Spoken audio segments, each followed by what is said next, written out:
আমি একজন মেডিকেল ছাত্রী, খুবই সাধারণ, সব দিক থেকেই পড়াশোনা, টাকা পয়সা, বিশেষ করে চেহারা ডার্ক শ্যামলা, মাঝারি হাইট ধরনের।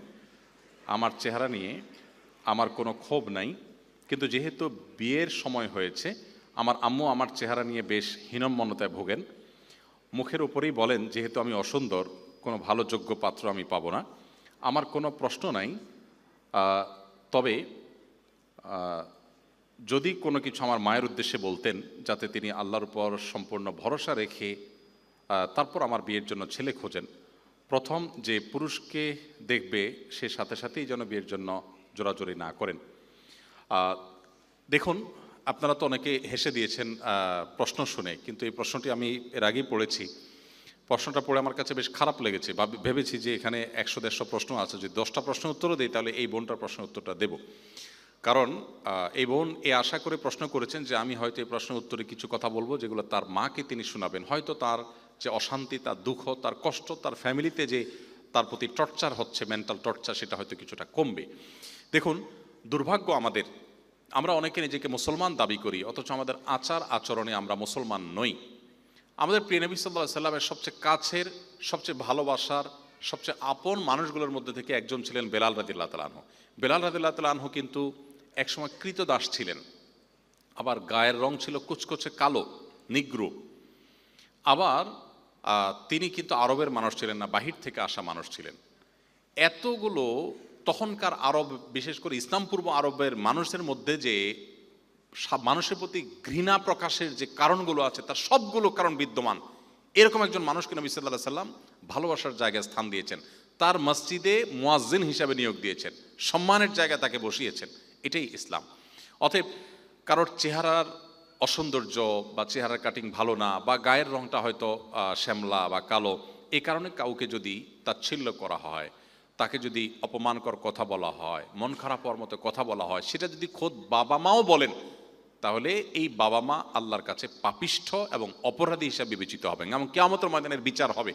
মেয়ে হয়েছে দেখি যা তা বলবো, ছেলে হয়েছে দেখি যা তা বলবো, এত সহজ না। আল্লাহ তাআলা বলেছেন, মা ইয়ালফিযু মিন কাওলিন ইল্লা লাদাইহি রাকিবুন আতীদ। মানুষের দুই ঠোঁট দিয়ে যা কিছু উচ্চারণ করে সে সব কিছু সংরক্ষণ করা হয়। হয় নেকামলের পাল্লা উঠবে, আর না হলে বদামলের পাল্লা উঠবে। আল্লাহর কাছে জবাবদিহি করতেই হবে যদি আপনার মুখের কোনো কথা দিয়ে কাউকে কষ্ট দিয়ে থাকেন। এজন্য কাউকে তাচ্ছিল্য করা এটা এত জঘন্য বিষয়, কারো সম্পর্কে বাজে মন্তব্য করলেন, এত জঘন্য বিষয়। আল্লাহ বলেছেন, তাহসাবুনাহু হাইয়িনা ওয়া হুয়া ইনদাল্লাহি আযীম। আল্লাহ কোরআনে বলেছেন, তোমরা এই জাতীয় বিষয়গুলোকে খুব তুচ্ছ মনে করো, যে একটু কি হলো আর এটুকু বললাম, অথচ এটা আল্লাহর কাছে মহা অপরাধ, জঘন্য অপরাধ। মনে রাখবেন, অনেক বাবা মা আছেন সন্তানদের প্রতি ভালোবাসার জায়গা থেকেই এ ধরনের তুচ্ছ তাচ্ছিল্য সন্তানদেরকে করেন। মোটেই জায়েজ নেই, মোটেই জায়েজ নেই। বাবা মা হিসাবে সন্তানকে আরো বেশি সান্ত্বনা দিবেন, তাকে আরো বেশি সাহস যোগাবেন, এবং আল্লাহর প্রতি ভরসা রাখবেন। ইমানদার কখনো আল্লাহর প্রতি নিরাশ হয় না। আমি এই বোনকে বলতে চাই, আপনার মায়ের এ কথায় আপনি মনক্ষুণ্ণ না হয়ে এটি আল্লাহর পক্ষ থেকে পরীক্ষা হিসাবে আপনি গ্রহণ করেন। মনে রাখবেন, পার্থিব জীবনটাই যদি সব কিছু হতো, তাহলে তো আর আমাদের পাওয়ার কোনো জায়গা ছিল না। কিন্তু অ্যাজ এ মুসলিম আমরা মনে করি যে পার্থিব জায়গাটাই সব কিছু নয়, আমার আসল জগৎ রয়েছে মৃত্যুর পর, অনন্তকাল, আখিরাতের জগৎ। সো দুনিয়ার এই জগতে যদি আমি অপমানিত হই, লাঞ্ছিত হই, আমাকে যদি হীনম্মন্যতা ভুক্ত হয়, আমাকে যদি মানুষ ইগনোর করে, আমাকে যদি কেউ পাত্তা না দেয়, সমাজে আমার কোনো গুরুত্ব না থাকে, কিচ্ছু আসে যায় না। আমার যদি জান্নাতটা হয়ে যায়, নিজের অনন্তকালের সুখের ঠিকানা হয়ে যায়। এর বিপরীতে যার আল্লাহর প্রতি বিশ্বাস নাই, সে তো দুনিয়াতেই সব কিছু মনে করে। দুনিয়াকে সব কিছু মনে করার কারণে দুনিয়ার কোনো কিছু না পাইলে সে ডিপ্রেসড হয়ে যায়, সে পাগল পড়া হয়ে যায়, তার আখিরাতের প্রতি কোনো ভরসা নেই। অতএব আমি আপনাকে বলবো, আল্লাহর প্রতি ভরসা রাখেন এবং সবর করুন। এবং শেষে আপনার মাকে আমি বলতে চাই যে আল্লাহকে ভয় করবেন। সন্তানের আল্লাহ প্রদত্ত কোনো কিছুর কারণে সন্তানকে তুচ্ছ তাচ্ছিল্য করলে, তার মন খারাপ হওয়ার মতো কথা বললে, এটা নিজের ঈমানের দুর্বলতার প্রকাশ এবং কবিরা গুনাহ। আল্লাহর কাছে কিয়ামতের ময়দানে জবাবদিহি করতে হবে এবং এর জন্য শাস্তি পেতে হতে পারে। এজন্য আল্লাহকে ভয় করবেন। আমি ছোটবেলা থেকে অনেক ধার্মিক ছিলাম, কিন্তু কলেজে ওঠার পর মনে অনেক চিন্তা চলে এসেছে, যা বেশিরভাগ পশ্চিমা বিশ্ব থেকে অনুপ্রাণিত। আমি সালাত ঠিকমতো আদায় করতাম না, কাজা করতাম, পরনিন্দা, গীবত এর মতো নন ইসলামিক কাজে লিপ্ত ছিলাম। মাঝে মাঝে ইসলামের সত্যতা ও অস্তিত্ব নিয়ে প্রশ্ন আসতো, নাউজুবিল্লাহ। কিন্তু আমি এখন পুরোপুরি ইসলামের পথে ফিরতে চাই, জানি না আল্লাহ আমাকে কবুল করবেন কিনা, বুঝে শুনে এমন ভুল করার পরেও আমাকে দয়া করে দিক নির্দেশনা দিবেন। এই প্রশ্নকর্তাকে আমি বলতে চাই যে আমাদের শিক্ষা ব্যবস্থাকে এমনভাবে ঢেলে সাজানো হয়েছে, এমনভাবে গড়ে তোলা হয়েছে যে আমাদের শিক্ষা ব্যবস্থার একবারে লোয়ার লেভেল থেকে নিয়ে একেবারে সর্বোচ্চ পর্যায় পর্যন্ত যদি কেউ পড়ে চলে যায়, সে স্বয়ংক্রিয়ভাবে আধানাস্তিক হওয়ার পথে সে চলে যাবে। ডিজাইনটাই সেভাবে করা হয়েছে, দুর্ভাগ্যজনক একটা বাস্তবতা। আমি একটি কথা বিভিন্ন জায়গায় বলার চেষ্টা করি, আপনাদের কাছেও আরজ করতে চাই। গত 50 বছর যাবৎ এদেশে একটা ট্যাবলেট খাওয়ানোর চেষ্টা করা হয়েছে, সেটি হলো রাষ্ট্র থেকে, সব কিছু থেকে ধর্মকে আলাদা করে ফেলতে হবে, ধর্মকে ঠেলে মসজিদে ঢুকে দিতে হবে, এর বাইরে কোথাও ধর্ম থাকবে না। তাহলে কি হবে? তাহলে দেশটা শূন্য হয়ে যাবে। এই স্বপ্ন আমাদেরকে 50 বছর যাবৎ দেখানো হয়েছে এবং এভাবেই 50 বছর যাবৎ দেশ চলেছে, যে ধর্ম ঠেলে দূরে রেখে দাও, তাহলে দেশ উন্নত হয়ে যাবে, দেশ শূন্য হয়ে যাবে। আমার প্রশ্ন হলো, এই 50 বছরে দেশ কোন জায়গায় গিয়েছে এই ধর্মকে দূর দূর করে? এই প্রশ্নটি এখন জোরালোভাবে রাখা দরকার এই আইডিওলজি যারা আমাদেরকে দিচ্ছে, খাওয়াচ্ছে, গিলাচ্ছে তাদের প্রতি। আমি এর বিপরীতে মালয়েশিয়াকে আমি রাখতে চাই। মালয়েশিয়াতে আমরা জানি সেখানে রাষ্ট্র ইসলামকে প্রচণ্ডভাবে ধারণ করে। তাদের সংবিধানে রাষ্ট্রধর্ম শুধু ইসলাম, অফিসিয়াল ধর্ম শুধু ইসলাম আছে তা নয়, মাত্র 65% মুসলমান হওয়ার পর, মাত্র 65% মুসলমান হওয়ার পর যদি তাদের সংবিধানে রাষ্ট্রধর্ম ইসলাম এরকম গুরুত্বের সাথে জায়গা দেয়, এবং পাশাপাশি অন্যান্য ধর্মীদের অবশ্যই ধর্মীয় স্বাধীনতা সেখানে নিশ্চিত করা আছে, কিন্তু অফিসিয়াল ধর্ম হিসাবে ইসলাম বলা আছে, এবং সেই সাথে তাদের প্রধানমন্ত্রী থেকে নিয়ে মন্ত্রী পরিষদের বেশিরভাগ সদস্যরা এমন যোগ্য ধর্মীয় দৃষ্টিকোণ থেকে, ধর্মীয় দিক থেকে, যে তাদের প্রেসিডেন্ট প্রধানমন্ত্রীরা যখন পশ্চিমা পৃথিবীতে যান, তাদের দেশীয়দের ইমামতি করে জুমার নামাজ তারা পড়ান, এবং তাদের মন্ত্রীদের ছেলেমেয়েরা হাফেজ হয়, সেগুলো তারা সোশ্যাল মিডিয়াতে ব্যাপকভাবে প্রচার করেন। মালয়েশিয়াতে আমার বেশ কয়েকবার যাওয়ার সুযোগ হয়েছে, আপনারা যারা গিয়েছেন তারা দেখেছেন সেখানকার সমাজের খাঁজে ভাঁজে ইসলামটাকে কিভাবে তারা ধারণ করে রেখেছে।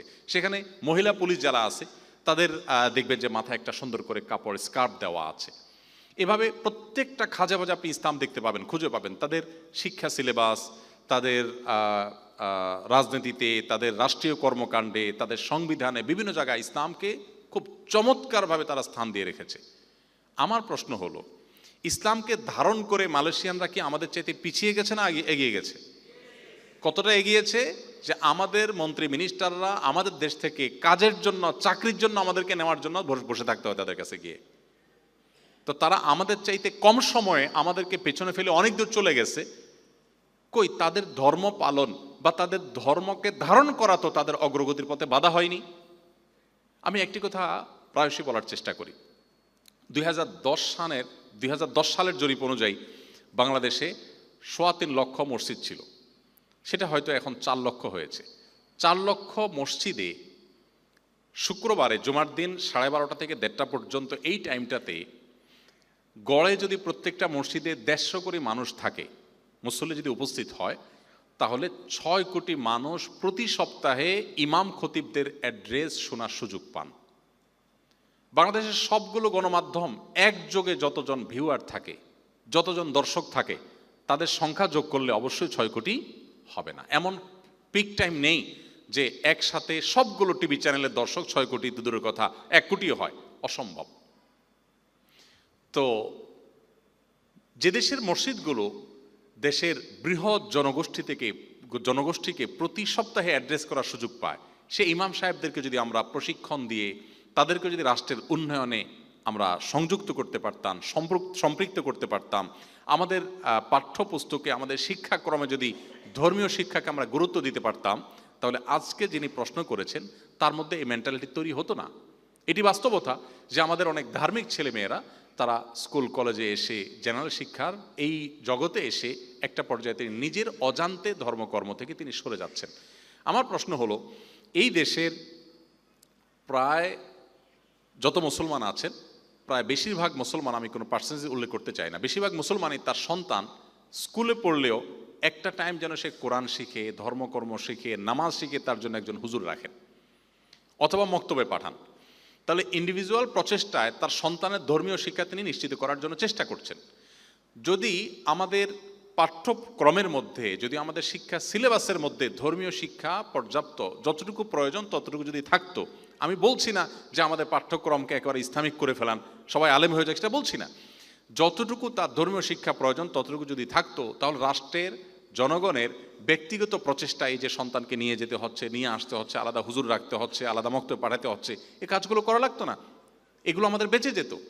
তাহলে যারা ছোটবেলা থেকে ধর্মকর্ম করতেন কিন্তু আপনি স্কুল কলেজের পরিবেশে এসে দিন থেকে সরে যাচ্ছেন, আপনাকে মনে রাখতে হবে এখানে পরিকল্পিতভাবে ডিজাইনটাই এমনভাবে করা যে আপনি যাতে আল্লাহ থেকে দূরে সরেন, আপনার যাতে আখিরাতের বিশ্বাসগুলো ঠুনকো হয়ে যায়, দুর্বল হয়ে যায়, প্ল্যান ওয়াইজ সেগুলো পুশ করার জন্য অপচেষ্টা করা হয়। আমি বিভিন্ন সময় আমাদের এডুকেশন মিনিস্ট্রিতে যাওয়ার সুযোগ হয়েছে বিভিন্ন সময়। কখনো কখনো সংশ্লিষ্ট বিষয়ে যারা দায়িত্বশীল তাদের সাথে বসার জন্য, বৈঠক করার জন্য, বিভিন্ন বিষয়ে আর্গুমেন্ট নিয়ে, অনুরোধ নিয়ে, সেটা অবশ্যই জাতীয় স্বার্থে বা দিনী স্বার্থে, ব্যক্তিগত কোনো কাজ নিয়ে আলহামদুলিল্লাহ আমি কখনো যাইনি। তো আমি একটা জিনিস দেখে খুব অবাক হয়েছি, সচিবালয়ে উপদেষ্টা বা মিনিস্টার যারাই যখন দায়িত্বে থাকেন তাদের অপেক্ষার রুমে, ওয়েটিং রুমে উল্লেখযোগ্য সংখ্যক পশ্চিমারা, বিদেশিরা তারা বসে থাকেন। আমার নিজের ভেতরে প্রশ্ন জেগেছে, আমাদের পাঠ্যপুস্তকে কি থাকবে না থাকবে, আমার স্কুলে ছেলেমেয়েরা কি পড়বে না পড়বে, এটা নিয়ে তাদের তো মাথা ব্যথার কারণটা কি? কিন্তু আমি দেখেছি যে তারা তাদের বিভিন্ন আইডিয়া, তাদের বিভিন্ন ধ্যান ধারণা, তাদের বিভিন্ন আপনার প্রস্তাবনা, এগুলো তারা ঢোকানোর জন্য চেষ্টা করছে। এক শ্রেণী এনজিও আছে সেগুলোকে পুশ করার জন্য চেষ্টা করছে। আমাদের দেশে অনেক অনাচার আছে, যে অনাচারগুলো পশ্চিমা দুনিয়া থেকে এখানে আমদানি করা হয়েছে কোনো প্রয়োজন ছাড়া। এগুলো আমাদের সমাজের জন্য ক্ষতি ছাড়া কোনো লাভের কিছু বই আনে নাই, বাট সেগুলো আনা হয়েছে। তো পাঠ্যপুস্তকে আমাদের কারিকুলামে এরকম জিনিস থাকার কারণে আমাদের অনেক ছেলেমেয়েরা কিন্তু নষ্ট হয়ে যাচ্ছে। তো এই জায়গাটাতে আমাদের সবার মনোযোগী হইতে হবে যে দেশের সংখ্যাগরিষ্ঠ মানুষের চিন্তা চেতনা বিরুদ্ধ কোনো কিছু পুশ করা, শিক্ষার নামে হোক, সংস্কৃতির নামে হোক, বিনোদনের নামে হোক, সেটা কখনো জনগণের আকাঙ্ক্ষার প্রতিফলন হতে পারে না।